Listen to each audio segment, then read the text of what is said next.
ఈ మధ్య కాలంలో మనం ఎన్నో దేశాలలో టైప్ 1 డయాబెటీస్ రివర్సల్ గురించి రీసెర్చ్ జరిగేది వింటూ ఉన్నాం. టైప్ 2 డయాబెటీస్ ఆబ్వియస్‌గా ఫిజికల్ అండ్ మెంటల్ చేంజెస్ వలన, అంటే మనం మానసికంగా ఒత్తిడి తగ్గించుకొని ప్రాపర్ డైట్, ఎక్సర్సైజెస్, ఈవెన్ మనము డైటరీ కంట్రోలు, అంతేకాకుండా ఇంటర్మీడియట్ ఫాస్టింగ్ లాంటివి చేయటం వల్ల మనం టైప్ 2 డయాబెటీస్ని కంట్రోల్ చేయగలుగుతున్నాం, రివర్సల్ చేయగలుగుతున్నాం. కానీ ఈరోజు చైనా వాళ్ళు టైప్ 1 డయాబెటీస్ని, అంటే ఎక్కడైతే ఇన్సులిన్ ప్రొడక్షన్ అంటూ బాడీలో ఉండదో అలాంటి దాన్ని రివర్సల్ చేయడానికి కూడా కొన్ని రీసెర్చ్ చేయడం జరిగింది. అంటే కొన్ని యూనివర్సిటీస్ చైనాలో ఇప్పుడు షార్ట్ టర్మ్ ఒక 2 years క్లినికల్ ట్రయల్ చేయడం జరిగింది. యూజువల్గా ఇది యానిమల్స్లో చేసి ఆ తర్వాత కొంతమంది హ్యూమన్ బీయింగ్స్లో కూడా ఈ క్లినికల్ ట్రయల్ చేసినట్టుగా మనకు కొన్ని వార్తలు వస్తున్నాయి. ఆబ్వియస్గా ఇది స్టెమ్ సెల్ థెరపీ ద్వారా మనకు ఈ టైప్ 1 డయాబెటీస్ని రివర్సల్ చేయొచ్చు అన్నట్టుగా ఈరోజు చైనా వాళ్ళు ఈ సక్సెస్ స్టోరీని మన ముందు పెడుతున్నారు. సో దీనిలో స్టెమ్ సెల్స్ అన్నది మనము యూజువల్గా ఎంబ్రియానిక్ సెల్స్, అంటే పిండం యొక్క ఇనిషియల్ స్టేజ్లో ఎంబ్రియో నుంచి ఫామ్ అయ్యే దగ్గర నుంచి మనం ప్లూరిపోటెంట్ సెల్స్ అనేది తీసుకొని వాటిని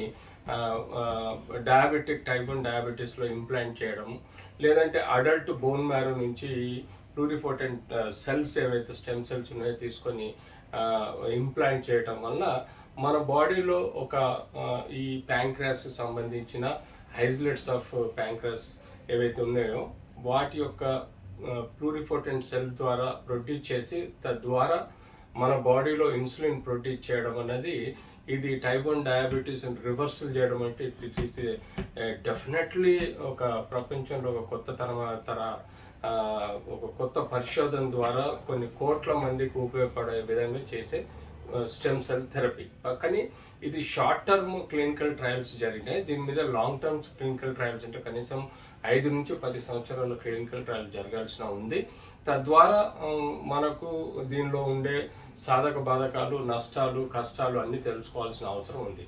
యూజువల్గా స్టెమ్ సెల్ థెరపీ ద్వారా మనం ఆ యొక్క స్టెమ్ సెల్ తోటి మనం కొత్త తరహా సెల్స్ని ప్రొడ్యూస్ చేయడం, తద్వారా ఎన్నో క్యాన్సర్స్ని మనం సరి చేయగలుగుతున్నాం, ఆర్థోపెడిక్ ప్రాబ్లమ్స్ సరి చేయగలుగుతున్నాం, అంతేకాకుండా బ్లడ్ క్యాన్సర్స్ సరి చేయగలుగుతున్నాము. సో బట్ ఈ స్టెమ్ సెల్ ద్వారా కొన్ని సమస్యలు కూడా మనం ఇప్పటివరకు చూసామంటే ట్యూమర్ లైక్స్ గడ్డలు ఫామ్ అవడం, కొన్ని అంటే రిజెక్షన్స్. సపోజ్ మన బాడీలో ఉన్న రోగ నిరోధక శక్తి, ఇమ్యూన్ సిస్టమ్ ఎక్కడైనా ఈ యొక్క స్టెమ్ సెల్స్ రిజెక్ట్ అవడం వల్ల వచ్చే సమస్యలు కూడా ఇంకా క్లినికల్ స్టడీ చేయాల్సిన అవసరం ఉంది.